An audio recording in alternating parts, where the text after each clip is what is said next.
Olá, muito boa noite para você. O Entrevista Coletiva de hoje recebe o prefeito da capital mineira, Fouad Noman. Também estão comigo o nosso comentarista de política, Orion Teixeira, e o diretor de jornalismo da Band Minas, Murilo Rocha. Sejam bem-vindos, prefeito. Muito obrigada por estar aqui conosco. 126 anos dessa cidade, né, capital mineira. O senhor estava comentando aqui com a gente antes do programa começar.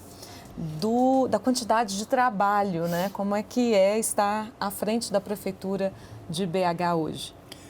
É um desafio, em primeiro lugar. Muito obrigado pelo convite. É um prazer estar com vocês, cumprimentar todos os telespectadores e dizer que é um grande desafio, né? Belo Horizonte é uma cidade grande, nós estamos falando de 2.300.000 habitantes, que tem problemas de toda a ordem.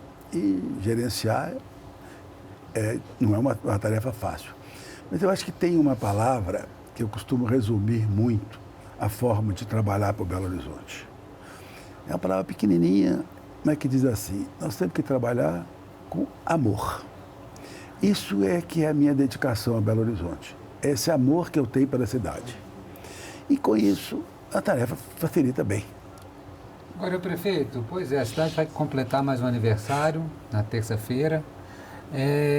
Mas a gente olhando assim, a gente está com muitos problemas na cidade, e um que a gente sempre pergunta para o senhor e para outros prefeitos, e esse problema parece que só vai aumentando, só vai se agravando, que é a questão do trânsito de Belo Horizonte. A cidade hoje ela tem uma imobilidade urbana, né? Se você, para se deslocar da região norte para a região centro-sul, no mínimo, com boa sorte, uma hora e pouco.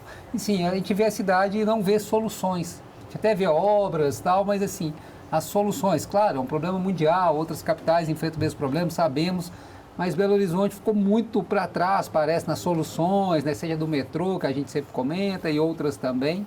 O que está sendo feito nesse pacote de obras aí para tentar, pelo menos, aliviar, dar uma notícia boa para quem está nos assistindo aí nessa semana do aniversário da cidade? Essa é uma preocupação muito grande, porque me preocupa muito o trabalhador gasta 1 hora, 2 horas dentro do trânsito para chegar na cidade, no centro de Belo Horizonte. Nossos principais corredores são um trânsito muito ruim, né? E a gente tem que fazer um esforço muito grande para melhorar a vida desse trabalhador, para que ele possa ter mais meia hora, mais 20 minutos de descanso em casa para poder trabalhar. Então, nós estamos fazendo obras importantes. Logicamente, não estão prontas, são obras complexas. Por exemplo, nós estamos fazendo na Avenida Cristiano Machado 3 grandes obras de desobstrução das áreas de engarrafamento.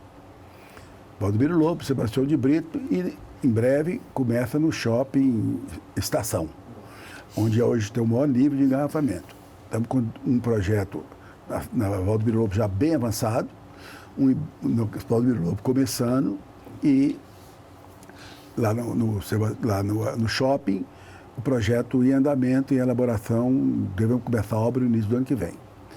Essas 3 obras devem agilizar, segundo os estudos, o trânsito nessa avenida em pelo menos 20 minutos. Quem sair do Morro Alto para chegar no centro de Belo Horizonte deve gastar entre 20 e 25 minutos menos. A Avenida Amazonas é um outro grande polo. Nós conseguimos um empréstimo com o Banco Mundial, estamos fazendo um grande projeto, a obra de 100 milhões de dólares, né, que está misturado junto com a urbanização do Cabana, para fazer o corredor da Amazonas, que vai sair do centro, lá da Praça da Estação, onde começa, até o final lá. E estamos conversando com Contagem para que a gente possa concluir, junto com Contagem, a parte lá na frente. Seria um BRT na Amazonas também, não? Vamos fazer áreas de pista exclusiva para ônibus, vamos desobstruir um pouco aquelas pistas. O projeto está em elaboração, o projeto não está concluído. Essa era uma obra que está começada há muito tempo, mas se demorou muito a aprovar o empréstimo, e com isso, nós agora estamos fazendo. No ano que vem nós já vamos começar com a obra. Ou seja, estamos falando em 2 grandes corredores de Belo Horizonte. A Afonso Pena é uma outra avenida complicada, nós estamos fazendo a revitalização da Afonso Pena. Estamos criando nas principais vias pistas exclusivas para ônibus, para dar mais agilidade para o transporte coletivo. De fato, eu acho que essas obras, quando estiverem todas prontas, e eu espero que nós vamos fazer isso aí mais 1, 2 anos, talvez o corredor do Amazonas demore um pouco mais, nós vamos ter uma melhora muito grande no transporte. Agora, nós precisamos incentivar muitas pessoas a andar também do transporte coletivo, diminuiu um pouco. O metrô foi feito aí uma licitação pelo Estado, as empresas já começam a trabalhar, em previsão de que possa ter uma melhoria já, aí demora um pouco mais, né? 4, 5 anos para começar a melhoria do metrô. Prefeito, essas obras sempre dependem de recursos, né? Eu sei que o senhor tem recursos próprios, limitados, empréstimos, mas tem uma dependência inevitável de apoio financeiro, institucional do governo do Estado e do governo federal. Do governo do Estado eu nem digo que esteja acontecendo alguma parceria, porque a gente não vê o governo se movimentar nessa direção da capital mineira há muito tempo. Mas do governo federal, tem sinalizado apoio importante em grandes obras aqui na capital mineira. Quais seriam essas obras? Bom, em primeiro lugar, eu queria fazer uma pequena correção. O Estado tem nos ajudado. Por exemplo, nós acabamos de fazer uma barragem no Córrego do Ferrugem, na ordem de 80 milhões, dos quais o Estado participou com aqueles recursos da Vale, da ordem de quase 70 milhões. Então, foi um recurso que o Estado nos passou, importante para fazer essas obras. O Estado tem nos ajudado quando pode, na área da saúde. Gostaria que tivesse mais, mas esses não posso deixar de ressaltar. Agora, o governo federal, nós estamos entrando no PAC. Nós fizemos vários pleitos do PAC. O mais importante é o pleito do anel rodoviário. Nós temos 8 viadutos do anel rodoviário, que são os piores pontos de engarrafamento do anel rodoviário. Conseguimos colocar no PAC, primeiro, inicialmente, os recursos para fazer os projetos e, com o compromisso de cada projeto que for elaborado e concluído, nós receberíamos os recursos para isso. A estimativa é que esses recursos totais cheguem da ordem de R$1,5 bilhão de reais. Nós já temos um aprovado, 2 viadutos aprovados, na 040 e na Via Expressa. Esse projeto já está encaminhado ao Ministério dos Transportes e ao DENIT. Nós estamos na fase final de assinatura do convênio e eu espero que esse mês ainda eu consiga lançar a licitação para começar esta obra.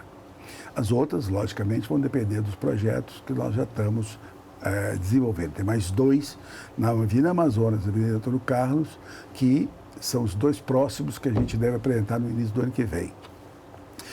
Nós conseguimos do governo federal recursos agora para fazer o Minha Casa Minha Vida. Recebemos aí a autorização para construir 3.060 casas. Se nós fizermos uma conta em termos do valor mais ou menos igual, isso deve representar um investimento de R$500 milhões. Lógico que a prefeitura tem que participar com uma parcela. Nós fizemos mais pedidos para o governo federal, para obra de saneamento, alguma coisa em torno mais de 200 milhões para trabalhar no Isidora, para a urbanização do Isidora. Pedimos mais recursos para obras de drenagem. Essas ainda não estão aprovadas, essas estão na discussão. Pedimos também recursos para aquisição de ônibus elétricos para melhorar a poluição no centro de Belo Horizonte. Então, nós estamos otimistas com relação ao que nós já recebemos e estamos otimistas com relação ao que a gente espera receber do governo federal. Nós temos tido um atendimento muito bom do governo federal e nós temos que reconhecer e agradecer ao governo do presidente Lula por isso.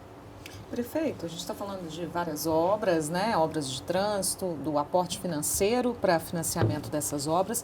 Como é que está o andamento das obras de prevenção às enchentes, né? O problema que a chuva traz para Belo Horizonte. A gente sabe que durante vários anos, né, tem sido bem problemática a situação da cidade. Em que ponto que a gente está hoje? Quais regiões da cidade já estão mais protegidas? Aonde ainda é preciso investir mais, né, fazer mais obras? A população de Belo Horizonte vem sofrendo muito tempo com as enchentes. Perda de vidas, perda de patrimônio. E a prefeitura, muito preocupada com isso, vem trabalhando no sentido de encontrar soluções para melhorar, minimizar a vida. Eu vivo dizendo que a chuva tem que ser vista como uma dádiva divina para irrigar a terra, não como um temor. As pessoas não podem olhar a chuva e falar assim, meu Deus do céu, a minha casa vai cair, meu bem, meu patrimônio vai ser destruído. E essa grande preocupação nossa foi transformada em obras, né? Nós hoje temos obras mais de 20 obras na área de drenagem, algumas obras maiores, mais importantes, obras menores, obras que já estão prontas. Por exemplo, a Avenida Tereza Cristina sempre foi um alvo de danos materiais durante toda a chuva. Nós tínhamos os afluentes do Rio Arruda, que jogavam água ali e aquilo transbordava e rebentava o asfalto, invadia casas, dava prejuízo. Nós fizemos 3 grandes reservatórios dos afluentes. No Olaria, 2 afluentes, 2 bacias de contenção, e essa que eu falei do Ferrugem, que o governo do estado nos ajudou, em cima do Ferrugem. Essas 3 obras já estão prontas. Quer dizer, elas não estão 100% prontas, mas elas estão 100% operacionais. Nós já tivemos chuvas agora que, em situações de anos anteriores, teriam feito invasão na Tereza Cristina, e as 3 bacias já contiveram essas águas. O pessoal da Tereza Cristina pode até não ter percebido o benefício, mas com certeza viram o que não aconteceu lá. Nós temos obras em várias, mas agora temos 2 obras muito emblemáticas. A do Vilarinho e a da Cristiano Machado, lá perto da Estação São Gabriel. A do Vilarinho, nós temos ali um problema muito sério. Tem 2 bacias no alto do morro que descem e deveriam escoar lá embaixo no Isidora. Mas tem uma barreira aqui no meio. Essa barreira fazia com que a água batesse. São 2 córregos que chegam aqui, um bate no outro e volta. Isso dava para a população um temor muito grande, porque a água refluía e não dava. Vocês devem ter mostrado imagens de ônibus sendo cobertos com água, pessoas perto de ônibus. E você olha, aquilo é um desespero das pessoas. E nós começamos essa obra. Primeiro, a obra aqui embaixo de amortecimento das águas, já está pronta. Isso representa menos de 10% da obra, mas já está dando resultado. Não quer dizer que com isso está resolvido. Estamos construindo 2 grandes reservatórios. Um reservatório de 33 metros de profundidade, 140 de largura, de comprimento e 40 de largura. Ou seja, é como se nós estivéssemos enterrando um prédio de 12 andares. Imagina o que é um prédio de 12 andares de cabeça para baixo. Ali são 2 reservatórios que vão colher, uma na Bacia do Nado e na Bacia do Vilarinho. Essas não estão prontas. A Bacia do Vilarinho está bem adiantada. Ela fica pronta, se Deus quiser, no meio do ano que vem. Mas ainda é uma zona que preocupa. A do Nado é um pouco mais atrasada, deve ficar pronto no outro ano. Então, para isso, e tem lá no que eu chamo Praça das Águas, onde que é a convergência do córrego da Pampulha com o córrego do Cachoeirinha, que desaguam. Ali inunda 1º de Maio, o bairro 1º de Maio, Jaraguá, e inunda Cristiano Machado. Eu já fui assistir aquilo há muitos anos atrás, o hotel ali, Ouro Minas, aquela região toda inundada, aquela avenida Bernardo Vasconcelos toda invadida de água. Essa também não fica pronta esse ano. Muita coisa já está em andamento, mas não fica pronta.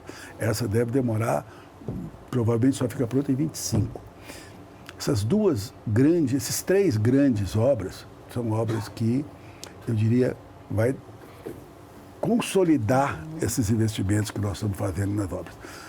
A população de Belo Horizonte pode ficar tranquila, porque nossa principal preocupação é tirar o temor da chuva, tirar o risco da vida, tirar o risco do dano material para essas pessoas. E as obras estão acontecendo. Lamentavelmente, são obras que já deviam estar feitas há 20 anos atrás e não foram feitas, né? Então, nós estamos fazendo agora. O pessoal diz assim, o candidato não gosta de fazer obra enterrada porque não dá voto. Mas é obra enterrada que salva vidas. Sim. É isso que é a nossa preocupação.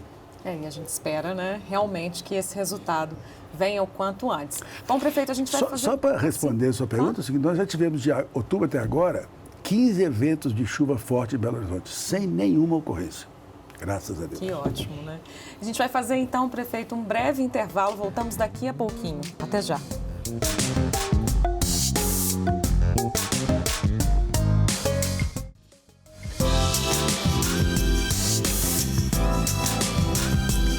Estamos de volta hoje com a presença do prefeito de Belo Horizonte, Fouad Noman. Retomamos aqui então a entrevista coletiva. Murilo Rocha. Prefeito, a gente tem percebido uma relação entre o Executivo e o Legislativo, entre a Prefeitura e a Câmara Municipal de Belo Horizonte, muito ruim. E às vezes até atrapalhando aí a vida da cidade, né? Inclusive, muitas dessas obras que o senhor falou, a gente percebe às vezes dificuldade para votação, aprovação, para essas obras até acontecerem por problemas com a Câmara Municipal dos Vereadores aqui de Belo Horizonte. O que o senhor atribui essa relação ruim? O problema é com o presidente da Câmara, Gabriel Azevedo, ou há um grupo maior de vereadores ali? O que aconteceu? Explica para quem está nos assistindo poder entender essa relação. Eu também queria que alguém me explicasse, porque, de fato, a prefeito de Belo Horizonte não tem nenhuma briga com quem quer que seja. Na realidade, hoje existe na Câmara 3 grandes blocos, né? E o presidente da Câmara lidera o bloco, e esse bloco, que é oposição ao governo, por todo o direito de ser oposição ao governo, não tem colocado em votação projetos de importância da cidade. Eu até preciso fazer uma correção, porque essa semana começou a mudar isso. Eu percebi hoje, já tive uma aprovação importante, né? Não foi hoje, mas agora, essa semana que vem parece que está com alguns projetos importantes. Eu acho que está começando a haver uma distensão, né? Eu valorizo muito mais esse momento de distensão do que o momento da confusão, que já passou, né? Eu respeito muito a Câmara dos Vereadores, eu acho que os poderes são independentes, mas são interrelacionados. Não adianta a gente imaginar que um prefeito pode governar sem a Câmara e que a Câmara pode ser autônoma sem a Prefeitura. Então, isso é um processo de interrelacionamento. E eu tenho feito isso com toda a dificuldade. Existe claramente quem é base e quem não é base. Oposição e situação. E a gente espera... O senhor falou 3 grupos. Oposição à situação, qual que é esse terceiro grupo? Não, é porque eu falo 3 grupos, porque tem 3 lideranças fortes nos grupos, mas 2 desses grupos são base da prefeitura, né? O time que, de alguma forma, tem uma relação mais forte com o secretário Marcelo Aro, um grupo que tem uma relação mais forte com a prefeitura desde muito tempo e um grupo que tem uma relação mais forte com o presidente da Câmara. Eu quero dizer só o seguinte, essas forças sozinhas, nem 2 aqui, nenhuma aqui é capaz de aprovar todos os projetos. Nós precisamos de todos, ou pelo menos de uma base. O que eu peço à Câmara é que coloque os projetos em votação e que vença o que vencer. Você vai tentar pacificar essa relação conflituosa lá? Eu sempre procurei fazer isso, mas eu tenho vivido um momento assim de muito desgaste, né? E eu tenho evitado fazer qualquer... Não é esse momento que a Câmara está lá numa confusão entre eles. A Câmara foi criado um problema lá, interna a Cópolis, e eu procurei me afastar para não interferir no processo, para não participar. Prefeito, o ano que vem é eleitoral, né? Muita gente pensa em se candidatar. E, naturalmente, isso só tem secretário, assessores, aliados, que vão pensar nessa disputa. O senhor está pensando em fazer uma mudança de secretariado já com esse propósito para o ano que vem? Em que área o senhor está pensando em mudar? Não, eu não tenho nenhuma informação de algum secretário hoje que queira ser candidato. Eventualmente, um presidente regional ou outro. Eles são obrigados a se desincompatibilizar nas datas certas. Aqueles que forem se desincompatibilizar, com certeza vão me avisar com antecedência, e aí eu farei a troca. Não tem nenhum movimento agora de troca. Para janeiro, você não está pensando em nenhuma mudança, nada. Agora, o senhor também pode ser candidato à reeleição. O senhor ainda não admitiu isso publicamente. Pode até fazê-lo aqui agora, diante das câmeras da TV Band. Mas o senhor já tem marqueteiro. Não é que eu tenho marqueteiro. A realidade, nós precisamos de compreender o seguinte. O ano que vem é um ano eleitoral, nós sabemos disso. Eu digo que todas as pessoas são possíveis candidatos. Pré-candidatos. Menos o Calil, o único que não pode ser candidato é o Calil. Todo mundo pode, inclusive o prefeito. Agora, o prefeito tem a obrigação, pelo menos, de se preparar, se não for ele o candidato, mas que tenha um candidato que possa dar continuidade ao trabalho que o prefeito vem fazendo, porque eu acho que nós temos coisas muito importantes sendo feitas e coisas que vão precisar de continuar sendo feitas. Eu tenho muito medo de sair da prefeitura e o prefeito que vier interromper algumas obras dessa. E parar, não, essa é a obra do prefeito antigo. O que acontece muito na política brasileira é o que é uma lástima. Então, eu gostaria muito que nós tivéssemos uma continuidade desse trabalho. Posso ser candidato? Posso. Não tomei a decisão ainda, porque eu não estou fazendo obra, estou trabalhando para a cidade. Como eu disse, tem mais de 300 obras de andamento, mais de 3 bilhões investidos em obras para melhorar as condições de vida do povo. Minha preocupação é melhorar a vida do Belo Horizontino. Agora, vai chegar um momento que eu vou ter que tomar uma decisão.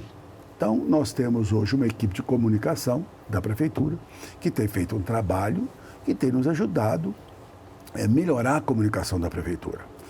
A Prefeitura tem feito propagandas hoje com um nível de qualidade muito melhor. E essa pessoa que você está chamando de marqueteiro, Paulo Vasconcelos, Paulo, é um grande amigo. Ele nos ajuda muito nessa questão da comunicação da Prefeitura, né? Mas não temos ainda nenhum projeto político estabelecido. Prefeito, o senhor citou a preocupação, né? Se o senhor vai poder dar continuidade a essas obras, por exemplo, ou quem estiver no poder a partir das eleições, né? Além da continuidade das obras, quais são suas maiores preocupações com relação ao futuro de BH? Olha, Belo Horizonte tem muitos problemas para serem resolvidos, né? Por exemplo, nós estamos fazendo um projeto de recuperação do centro, revitalização do centro de Belo Horizonte. É um projeto de longo prazo, né? Nós temos um projeto de lei na Câmara para criar um incentivo para o retrofit de prédios que estão abandonados, ou que estão muito velhos, muito antigos. Nós estamos pleiteando ao governo federal alguns prédios. Então, essas obras, elas precisam de continuar. Eu não vou conseguir fazer isso ano que vem, porque não vai dar tempo mesmo para fazer isso. Isso é uma coisa. Nós temos o pessoal, a população hoje em situação de rua. É uma população de que tem uma série de situações de dificuldade. Essas pessoas precisam de ter a sua dignidade respeitada, mas elas são pessoas que estão mal cuidadas, maltratadas. Nós fizemos uma pesquisa com a Universidade Federal de Minas Gerais, no qual nós verificamos que a grande maioria das pessoas tem doenças. Tem problema tem 32% da população tem problema dentário. Nós temos pessoas com 40% com tuberculose. Nós temos mulheres puérperas ou em situação de gravidez abandonadas na rua, sem nenhum tipo de atendimento. Então, essa é uma preocupação nossa. Primeiro, nós vamos atender essas pessoas. A minha grande meta é o seguinte: eu posso não tirar o povo da rua, mas eu vou tratar dessas pessoas. Eu não vou deixar a pessoa que está em situação de rua sofrer por falta de atendimento médico, por falta de atendimento social, por falta de comida, por falta de bebida. Isso eu não vou deixar de fazer. Mas nós temos um trabalho de reintegrar essas pessoas na sociedade. Há um programa que se chama Estamos Juntos, né? Que é um programa que tenta ressocializar aquelas pessoas. Tem gente na rua com curso superior, que já foi profissional e que está na rua. Então, essas pessoas podem muito bem ser ressocializadas. Nós temos 600 vagas e abrigos para acolher essas pessoas. Essas pessoas são ressocializadas e vamos gerar um emprego para elas, vamos contratar para trabalhar, acompanhar, monitorar. Tivemos equipe móveis com médicos, com psiquiatras, com assistente social, para visitar essas pessoas. Esse é um programa que não resolve de hoje para amanhã. Eu vi alguns candidatos, porque tem não sei o quê, muita gente na rua. Tem muita gente na rua, sim. Agora, muito menos do que as pessoas falam, porque a medida são 5.300 e nós já estamos tirando algumas. Mas é um projeto de longo prazo. Eu estou falando nesses casos porque são as coisas que estão mais visíveis, né? Mas ainda tem muita coisa para fazer em Belo Horizonte. Nós temos muito trabalho. Prefeito, o senhor falou que ainda não decidiu se candidato ou não à reeleição, mas que é uma possibilidade real que o senhor deve tomar no tempo aí que o senhor julgar correto. Mas já se fala, né, no mundo político aí, o tempo eleitoral é diferente às vezes, né? Que o PSD não é consenso no PSD o nome do senhor. Né, que há uma ala que defende que o senhor não deveria ser candidato. Eu pergunto, o senhor está confortável no PSD? Como é que o senhor vê essas reações dentro do partido? E também a questão do Alexandre Calil, que você citou, esse prefeito Alexandre Calil, que já manifestou apoio a 2 candidatos, a possíveis 2 candidatos, e nenhum deles é o senhor. Como é que o senhor vê essa situação? Em primeiro lugar, essa informação que o PSD tem alguma dificuldade comigo é superada. Né? Isso foi um tempo atrás, mas nós já conversamos com todas as lideranças do partido e não tem nenhuma restrição. Né? Eu estou muito confortável dentro do PSD. Para mim, se eu for sair candidato, meu objetivo é sair candidato pelo PSD. Muito embora eu, de vez em quando, eu recebo convite de outros partidos. Você está lá? Não, eu estou bem, pode ficar tranquilo. Com relação ao Alexandre Calil, eu entendo o direito dele de escolher o candidato que ele quer apoiar. Né? Eu fui secretário dele há muito tempo, 6 anos, 5 anos e pouco. Ele me convidou para ser vice-prefeito, eu fui. Eu hoje sou prefeito da cidade graças ao trabalho dele, ao convite dele para ser prefeito. Tenho por ele uma amizade grande, respeito muito a pessoa dele, mas eu tenho que reconhecer o direito dele de apoiar quem ele entende. Agora, eu não posso pedir ele apoio agora, porque eu não sei se eu sou candidato. Né? Então, eu preciso de esperar isso e o dia eu decidir ser candidato, se acontecer isso, eu vou procurá-lo para me apoiar. Se ele ainda não tiver fechado apoio para outro, quem sabe ele me apoiará. O senhor acredita que ele faria esse apoio? Olha, pelo que eu conheço do prefeito Calil, ele é uma pessoa de um coração enorme, né? E ele é capaz de absorver nesse coração muitos amigos. É isso, prefeito. Muito obrigada mais uma vez pela participação do senhor aqui com a gente. Orion, um prazer. Murilo, obrigado por esse sábado. O Entrevista Coletiva de hoje fica por aqui. Eu agradeço a participação de vocês aí de casa, a audiência. Uma ótima noite. Fique agora com o Jornal da Band.